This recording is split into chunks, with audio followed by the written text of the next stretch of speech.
السلام علیکم ورحمۃ اللہ وبرکاتہ۔ بسم اللہ الرحمن الرحیم۔ ہم لوگ حروف حلقی کے جو ہے مشق کر رہے تھے۔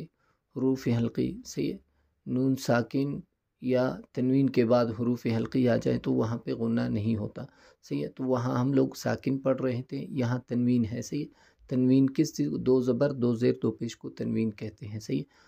تو تنوین کے بعد حروف حلقی آ جائے تو غنہ نہیں ہوتا، صحیح۔ وجنات الفافا، اگے وقف وجنات الفافا، جرف ہار، اگے وقف جرف ہار، وسلام علی المرسلین، اگے وقف وسلام علی المرسلین، نارا حامیۃ، اگے وقف نارا حامیہ۔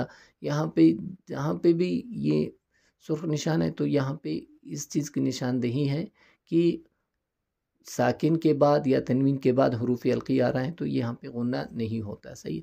اجر غیر ممنون، اگے وقف اجر غیر ممنون، نخل خاویۃ، اگے وقف نخل خاویہ، من لدنہ، اگے وقف من لدن، مرحم، اگے وقف مرحم، مر ربک، اگے وقف مر ربک،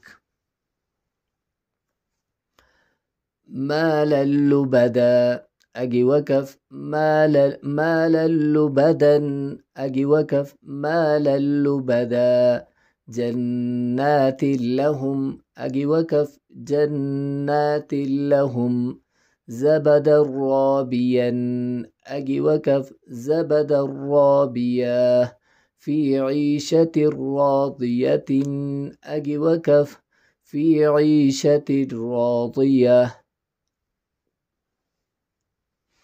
تو یہاں سے یہاں تک ہم لوگوں نے پڑھ لیا، تو آج کا سبق یہاں تک ہے۔ تو اس میں آپ لوگوں نے صرف اس چیز کو نوٹ کرنا ہے آپ لوگوں نے کہ کون سے حرف، یہ حروف حلقی کہاں پہ آ جائیں تو وہاں پہ غنہ نہیں ہوتا، صحیح۔ نون ساکن کے بعد اور تنوین کے بعد، صحیح۔ دو زبر دو زیر دو پیش کو تنوین کہتے ہیں، اس چیز کو ذہن میں رکھنا ہے، صحیح ہے۔ السلام علیکم ورحمۃ اللہ وبرکاتہ۔